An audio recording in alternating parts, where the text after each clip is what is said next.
So the next item on the agenda is to talk about the origin, concept, and practice of Kwanzaa. So many of you already know some of this, but I'll go over it again and maybe we'll have a discussion again. But of course, Kwanzaa was founded back in 1966 by Maulana Karenga. He was born in Eastern Shore of Maryland, I think in 1939, I think, yeah, in 1939. He's written a couple of books about the founding of Kwanzaa.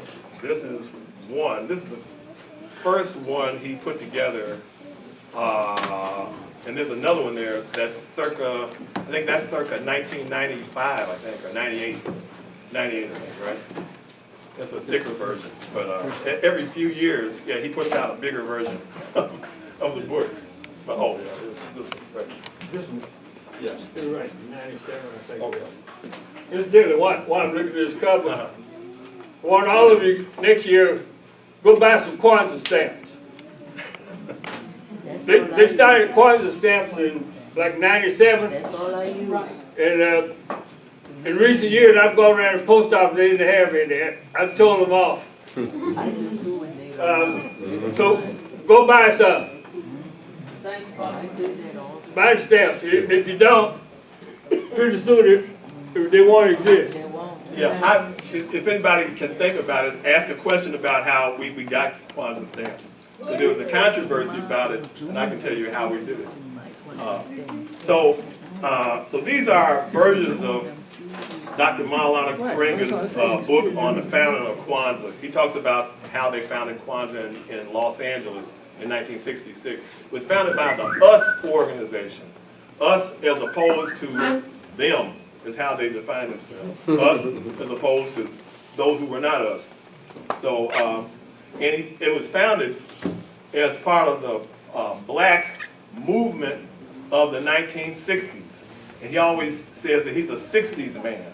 He came out of the 1960s, and that he is a black nationalist. Now that is something today that might scare the socks off of people when you say you're a black nationalist. What is a black nationalist? There are all kinds of people who have ideas about what a black nationalist is, but Maulana Karenga says that in fact, the way he defines it is that it is the concept and conviction that we are a distinct people with a distinct historical personality. And therefore, we should organize ourselves around our distinction. So we have a common destiny as a people. And these are statements that really are hard to controvert. We are a distinct people. Everybody thinks so. We think we are. Some people, they're individuals that say, well, I'm not really black, I'm a human being. Everybody seems to think we are, all right? We're distinct people with a distinct historical personality. That's why you can have a course in African history or African American history, because we have a distinct history. Amen. And we come from a continent that has a distinct culture. A distinct culture. There are lots of different kinds of Africans on the continent of Africa, lots of different kinds of African people in the Caribbean, but there's a thread that runs through those cultures that we recognize as being distinctively ours, that makes us a distinct people. That even if we weren't a similar color, because there's lots of colors of us, if we weren't a similar color, if we weren't black people, we would still have these distinct personality traits and a distinct history and a distinct origin. So that's what he means by black nationalism. And so it was on the concept of Maulana's definition of black nationalism that Kwanzaa was founded as a holiday that strives to bring us together as a people around 7 principles. Not just together to party or together to eat or together to open presents or whatever. We're together. Kwanzaa seeks to bring us together around 7 principles, the Nguzo Saba or 7 principles in Kiswahili.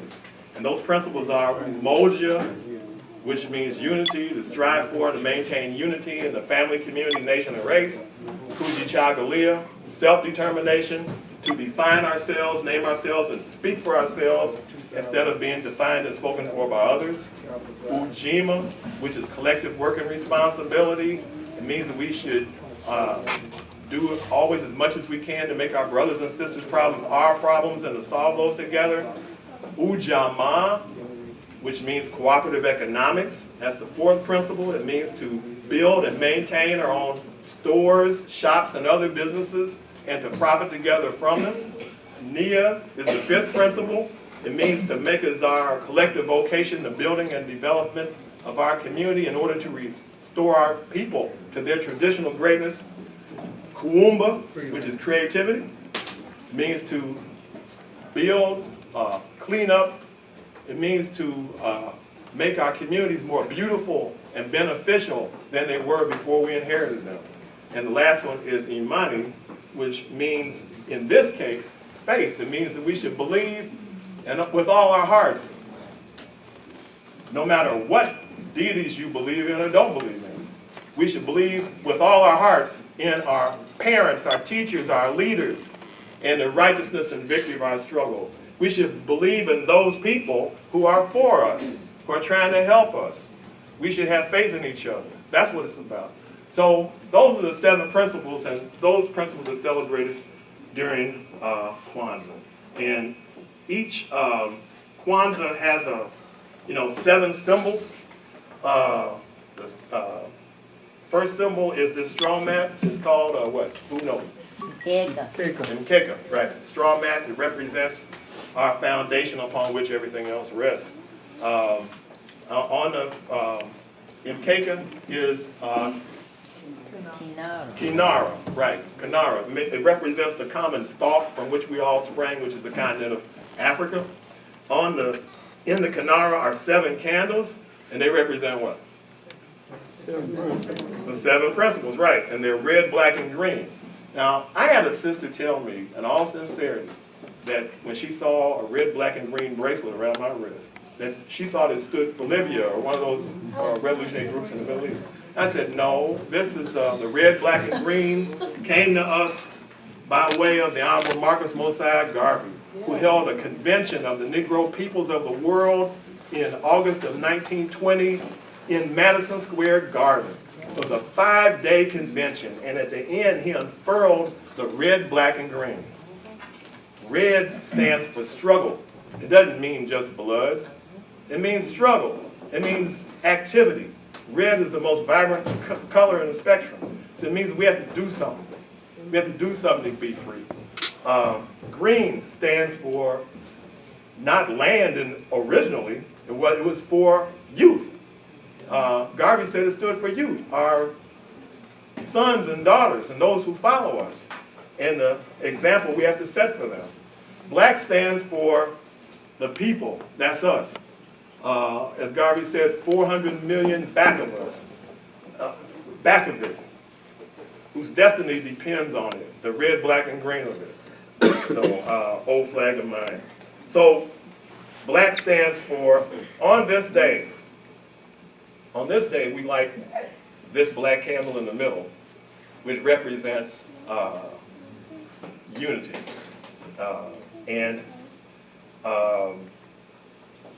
Well, I guess maybe I'll explain the rest of the symbols, and then we'll light it. Maybe we can get some volunteers to light it. There's some youth here. They can do it. Okay. All right. So on the mat, on the mkeka, is the matunde, or the fruit. And the fruit represents the things that we produced over the course of the year that are sweet and good. Those things that are good.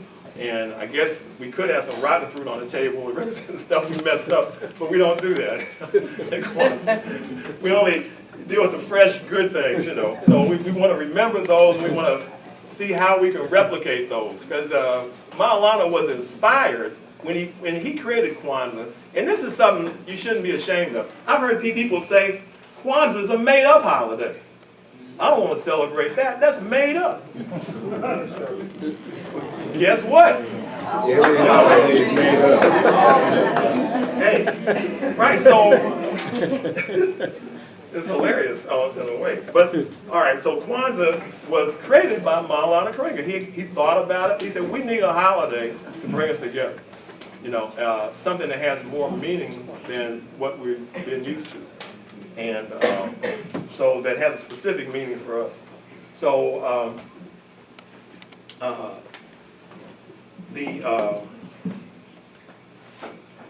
the fruit represents, you know, what we've done good over the course of the year that we can replicate next year, based on, as I was saying, he studied African festivals, and Kwanzaa is not modeled off any specific African festival, but it's inspired by a lot of festivals where, because African people are agrarian and work the land, they're inspired by harvest festivals. So at the end of the year, a lot of African people, whether they're Shona or whether they're Akan people or whether they're in South Africa, they're Osa. All right, there you go. She has to pronounce it right. Do it again. All right. Or Zulu, I can say that one. Then they have a festival when they bring in the harvest, and they dance, and they pour libation, they play drums, they talk about what they're going to do next year, and that's what Kwanzaa was inspired by. But Kwanzaa is an African American holiday in the sense that it was created here. So some people say, well, I wouldn't celebrate Kwanzaa because it's not directly from Africa. You know, there are people that say that.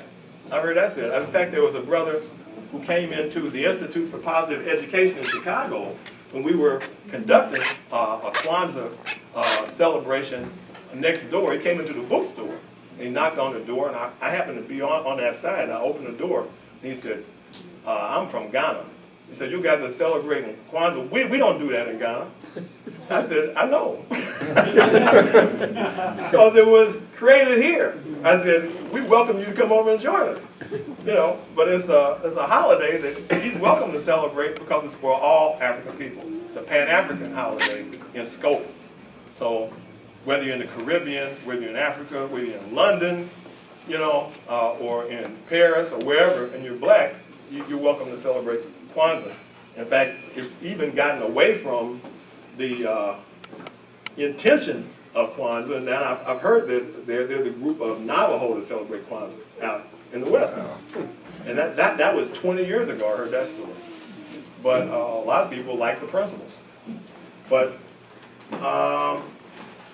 also on the table are zawadi, which are the gifts.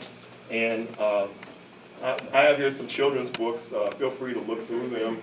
I bought these at the library book sale, $1. You know, there's a lot of materials published about Kwanzaa, but I hope you can still find it in the library, because the library is divesting themselves of this material as fast as they can, apparently, because every year when I go, you can buy tons of black children's books for $1 if you go on the right day. So this is the library book sale. They used to hold it at Hair Arena, yeah. Now it's at Fairgrounds, yeah, which is getting ready to close too, so I don't know where they're going to hold it next. But at any rate, so the gifts are given to encourage children to explore who they are as an African person, to explore who they are as a person.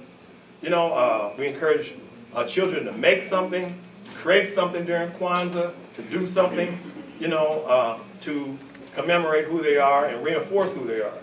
And Kwanzaa is a ritual, a set of rituals. And a ritual is nothing more than a reinforcing gesture that you do. Whether you're, and it's the same thing for a Christian ritual, or a Jewish ritual, or a Muslim ritual. A ritual is something that's done to reinforce what you believe or you're about. And it's done in politics. The Democratic convention, or Republican convention, they shower the place with red balloons and red, white, and blue balloons and streamers and stuff. That's to reinforce who they are.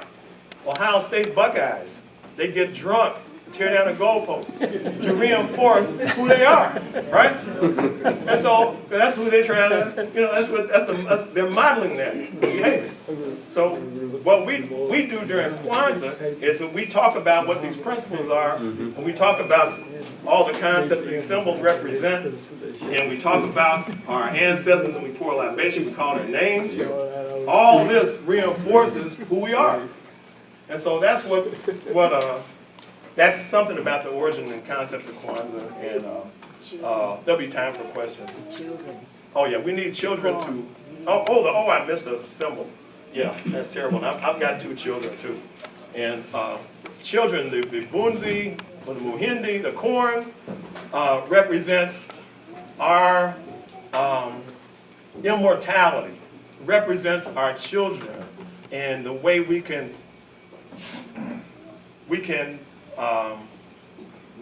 bring more people into the world. Like every kernel of corn on here can produce another cob of corn, another stalk of corn, of which there are many stalks. And so we have the ability to procreate, and so we're going to make a lot of children. All of you, if you haven't done it already, you're going to make some. And so the question is, what are you going to do with it? What are you going to do with these children? You were going to make them, so let's give them something good to do. Let's give them a good example. Let's give them a good role model. Let's give them good training. Let's give them a good education. That's what the corn represents, this responsibility that we have to future generations. When I was taught libation, and Hodari was taught by the same person, we were taught to pour libation to those who are waiting to be born. That's the last one. It's not just for those who are gone. Libation is poured for us, the living, and it's also poured for those who are waiting to be born. Those who are waiting to be born, they're coming into the world. So we have to be conscious of them every day. And so we need a volunteer to light the candle, the black candle. There's one. All right. Step forward, please.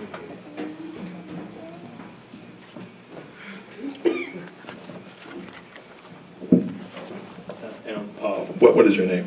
Ashley. Okay. Just one name? Ashley Bruton. All right. Thank you, Sante. I didn't even tell my name. But I'm Larry Crow. Kwaku Larry Crow. Any rate, okay, if I could have you light, here's a lighter. I know you can do this. So Ashley is lighting the first candle, which represents Unity. Yes, that's right. And that the Kiswahili term for it is Umoja. yes, right. Okay, Sante Sana, give her a big hand.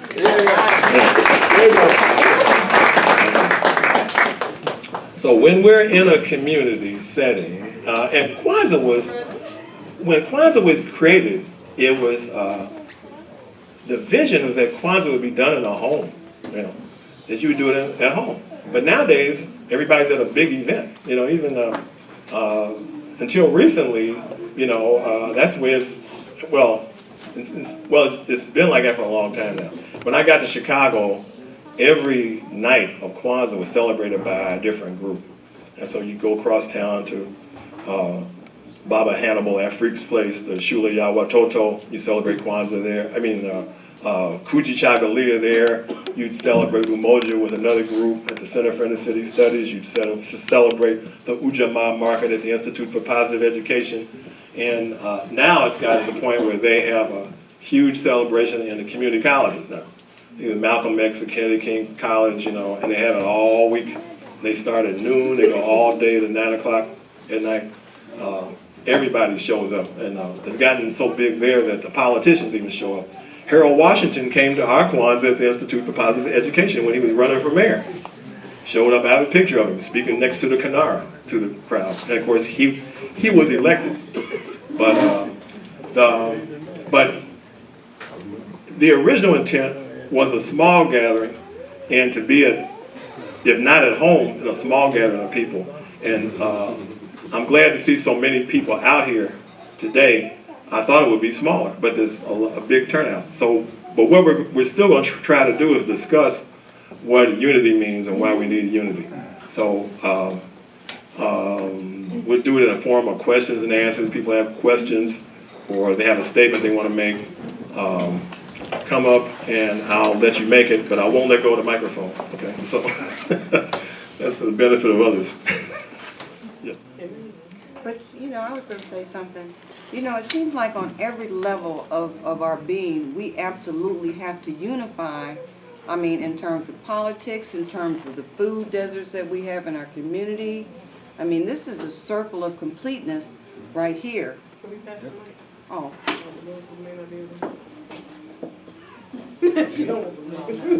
He said he won't part with the mic. About far as go. No, I didn't think it. Oh, let me.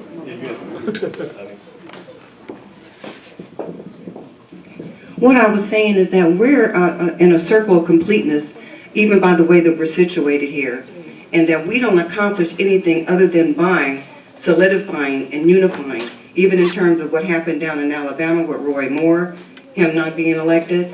I mean, even in terms of what's going on right now in the Senate, and in terms of the Obamacare, the ACA. I mean, we're unified here because we thirst for togetherness.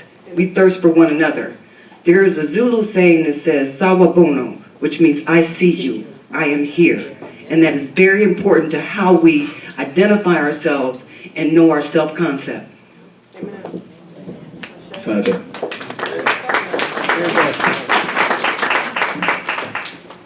So unity, you know, Donald Trump hired Omarosa Manigault because he thought that she knew us, because she could talk to us. You know, I mean, I was sharing with Baba Fred earlier. No, I'm sorry, I didn't mean to call him Baba. I recently came across a book. A friend of mine kind of had an estate sale, you know, and I came across a book called the International Book of Uncle Tom's. It's about, I don't know if Brother Steve has seen it. You know what I'm talking about. Yeah. So I got one through this estate sale, so I ordered another one. It cost me about $10. But it's an interesting book. It's well written, but the concept, and he explains the concept of Uncle Tom. He gives examples.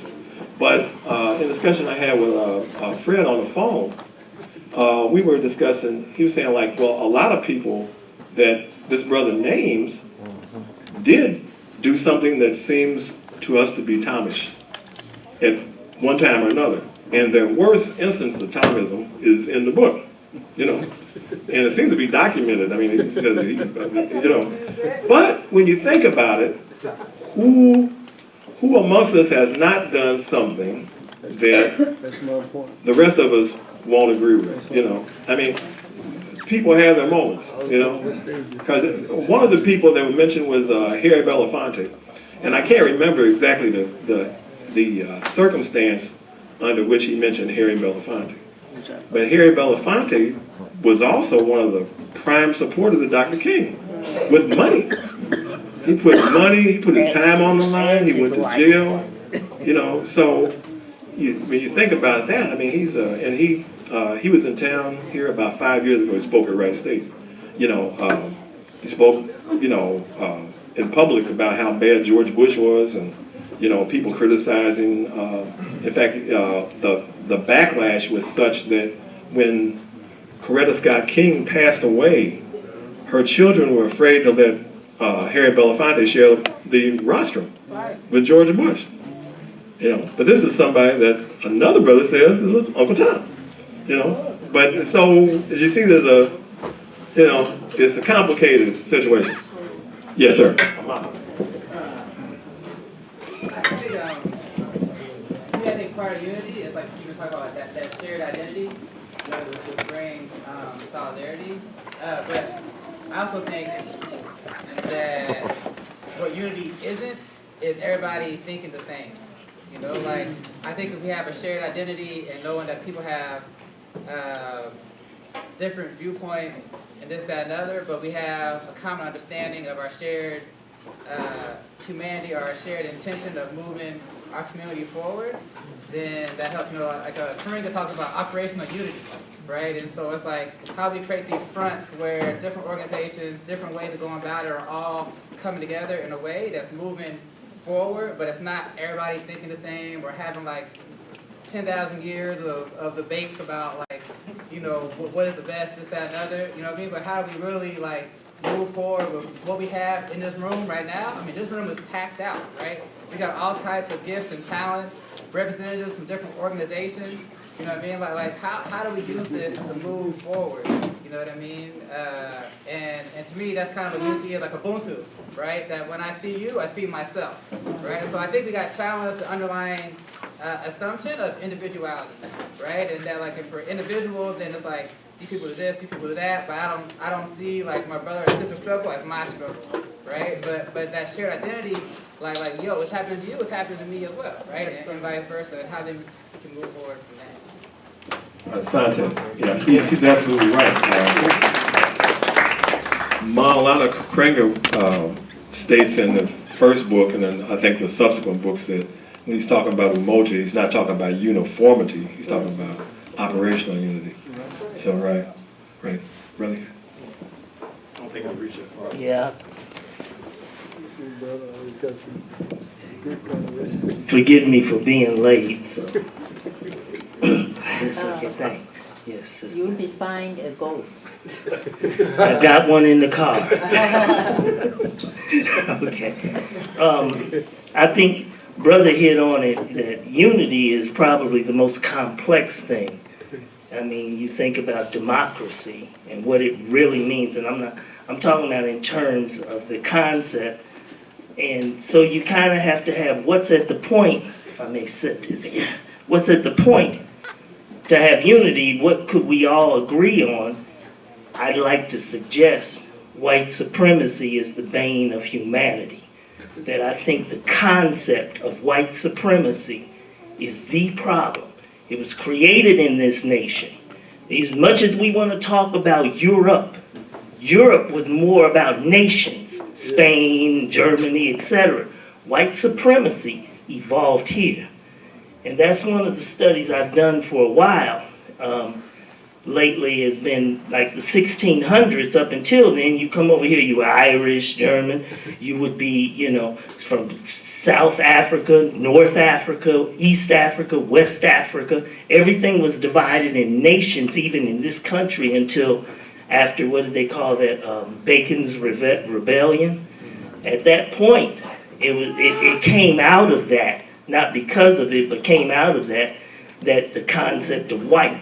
So you could come over here from Spain, France, and suddenly Ireland, especially Ireland and Scotland, who were the hated groups and the poor ones in Europe, they could come over here and suddenly they're mentally equal, though they didn't get any money. And that stuff is still going on now. Maybe if we could unify about fighting against the concept of white supremacy, we might be able to find a point of unity. So we aren't arguing about whether it's Islam or Christianity or capitalism, socialism.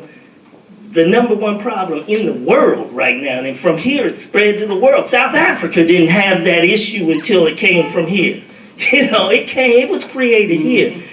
So my suggestion that maybe, one, we not be afraid to talk about white supremacy, because that seems to be a problem. We seem to go all around it, and then we get back in the corner thinking white supremacy is an individual. It's a concept. It's a con game on most of the people that are called white anyway. They don't get a nickel.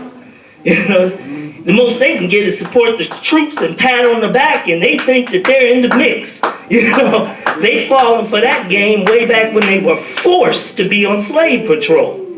You ain't in that game for real, but they've been played that way. So that was my suggestion. I think I talked to my daughters. I said, you know what? Most of my family can't wait till Kuumba. Creativity, the music, and the art form that is necessary for our energy. But this is probably the most important and the most complex day. is unity.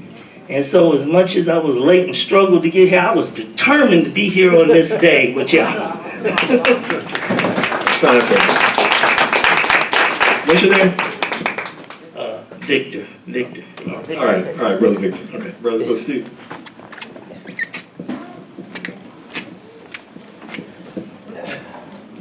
Thank you. I just wanted to talk about it from, I guess, a spiritual standpoint. You know, the Bible says from one seed came all human beings. And when we think about that, we have to begin as black people, begin to truly see each other as brothers and sisters. On a spiritual sense, we may, as my brother Tyrone always used to say, my brother from another mother. However, spiritually, we are all one. Now, the Bible says, let us make man.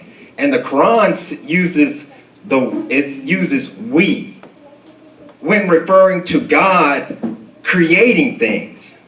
Now, this is amazing. What we have to begin to understand is a concept called synergy. Now, let me read this concept. I believe, from the top of my head, it is the sum of the part, something about the sum of the parts being greater than the whole, something like that. But this says synergy. Broadly, it means combined action or operation. A mutual advantageous conjunction or capability of distinct business participants or elements. In other words, synergy is that when we all combine our actions into one focused direction, can you imagine? Because to wrap it all up, think about this. Here we are in Dayton. We're about 60, 70,000 here. The population may be shrinking a little bit. However, we are 41% of the population here in Dayton.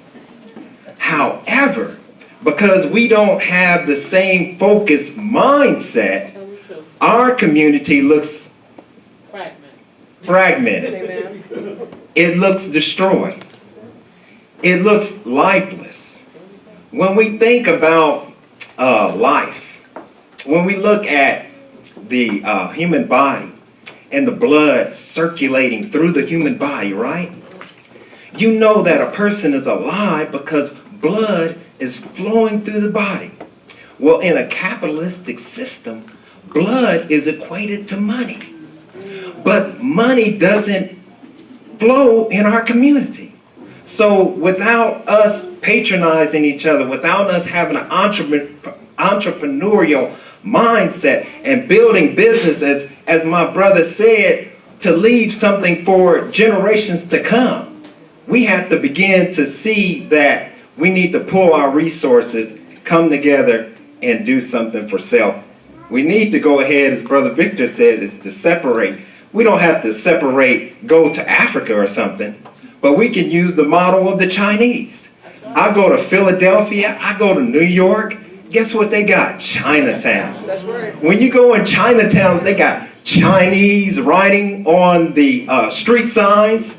I went into a Chinese shop, he was reading a newspaper with Chinese writing. We just gotta support our own. We gotta support our black newspapers, our black businesses, whatever it is. You know what I'm saying? So let's go into the new year with the mindset that when we see our brothers and sisters, don't mean mug them. You know what I mean? That is spiritually your brother, sister. And you know, I'll be in a large crowd and I'll see a brother or a sister, all white people, right? I see a brother and a sister and I'm going to acknowledge them. That's just me. Right, amen. And they looking all crazy and I'm thinking to myself, if something broke out, Negro, you gonna look for me and I'm gonna look for you. You gotta get it right. So thank you, brother. Excuse me, I didn't mean to slip like that. You all know what I'm talking about. That's exactly right. So we have a couple more minutes. And Sister Monica. now you have to watch what you say, so that. I just wanted to say, me and Monica do look alike, but my name is Jamika. I told you that. But Monica is a good friend of mine. It's okay, we all don't. I just wanted to read, to go back to the question of unity, how do we unify? It says, if you want to go quickly, go alone. If you want to go far, go together. African proverb, unity. So when I was thinking back to what Amaha said, how do we do this? It is difficult, I think, when you have the bondage in your mind about your perception of yourself and what your purpose is. Being a believer since the age of 17, I learned very quickly that there are many members, but everybody has their role according to the Word of God. And so I have my gifts, you have your gifts, you have your gifts. I think sometimes where we fail to unify is when people operating outside of their gifts. And instead of just going to the person with the gift, we think, oh, well, we can do this ourselves. It's like, no, you can't. That's not your gift. And we need to learn to be in our lane. I mean, I know very well what my gifts are. I study spiritual gifts. So I wanted to get that understanding, and all thine getting get an understanding. So if you don't know what your gifts are, the key is to find out what your gifts are, not talents, because there's difference between spiritual gifts and talents. What is your ministry? What is your purpose? And then operate in that. There's room for everybody. When you go back to the Bible and you see when they wanted to build a temple up to God, they were all of one mind. Everybody had their gifts. You had the builders, you had the orchestrators, you had the people who did the blueprint, you had the people who used the strength, you had people who used, everybody had their gift, and they were successful because they were of the same mindset, but everybody was operating in their gift before their languages was confused, but that's a whole nother Bible study. So we just need to learn to operate in our gifts, and if you don't know what your gifts are, find out what your gifts are, find out what your talents are, what your strengths are, and it's okay to be like, if somebody came to me and said, Jamika, we want you to, do a longest table on the west side, I'm going to say, no, that's not my gift. I'm going to go to the longest table, and I'm going to ask the experts, how do you do this? Show me what you've done. What are the resources? And then you get the knowledge and you execute. So it's just understanding what are your gifts. Just because somebody comes to you and say that you should do this, that, and the other, if you know that's not your gift, pass it on to somebody and collaborate with people whose gift those are. And I think we go wrong in our community. We have all these, nonprofits that spring up. Neighborhoods Over Politics is one. Woo-hoo. And when we sprung up, people said, well, there's so many nonprofits out there. Why do we need another one? Because I'm about effective nonprofits, people who are actually doing and not just collecting money and saying. So that's the difference. And you have a lot of restaurants, but how many are serving healthy food and doing it in a professional manner? So it's just understanding what the gifts and talents are. And if I identify with knowing Amaha, what is your major again?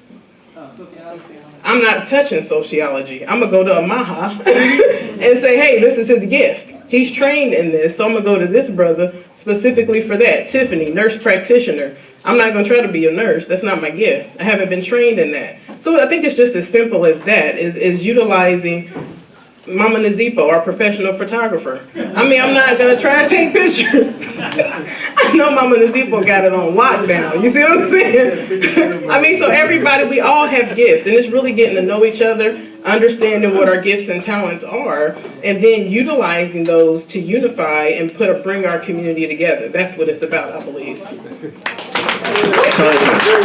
apologize for calling you Monica. This is Jamaica. But Monica's a good sister too. Is she here? She should be here. At any rate, last story and a book recommendation, and then a acknowledgement. Last story is that there was a brother in Hope. Somebody really? Okay. Oh, we were just about to. No. I just say as far as unity, I agree with everything the brothers and sisters were saying. And I think the system's been designed to put us under from the beginning. Ever since they got all the money out of us doing slavery, and then disenfranchised us and let us out here like some wild dogs. But I think the number one thing with unity is love. Gotta find that self-love. Gotta find that self-love before we love another. We've been designed to hate each other, and due to our recent dilemma, this crack era, that we're still trying to recuperate it off, which really took away our love altogether. You know, he's talking about mean faces and mugging. We're still trying to recuperate off that crack thing. And the juveniles that we have nowadays, all high-tech and into their cell phones, more attention with that, they have the resources to get all the history in the world that they can possibly ever consume. But instead, they won't take that. Because I think that crack era just really messed us up. And we haven't recuperated from that. And I think we lost 2 generations with that crack era. And now, we've got the ADD, ADHD, hypertension, all this, and no respect for foe or anything else. But you have to learn your history. You have to learn your history. You have to love yourself. If you can't love yourself, how can you love me? How can we be unity? You can't have unity without love. Then, when you find out what love is, then we get the spiritual aspect involved. But it starts with the homes. If the mother and the fathers and the sisters and the brothers and the aunts, matter of fact, grandma now, she's taking care of 5 and 6 other children's children. You know, that type of situation, we're blowing it all up. Maybe this right here might spark some of these young people, because people like Larry and some of the other people have spoken, our time is almost up. Some of you going to have to pick up something. If you don't pick up something, we're going to be destroyed out here. Amen. Every night this week we're celebrating Kwanzaa here, and I would like to especially thank Robert Jones in the back. Raise your hand. Elder Robert Jones, for the use of this space, and the new Hope Lutheran Church. So with that, the formal portion of the program, unless there's another announcement, the formal portion of this program is closed. Thank you from the bottom of my heart. Thank you. Thank you.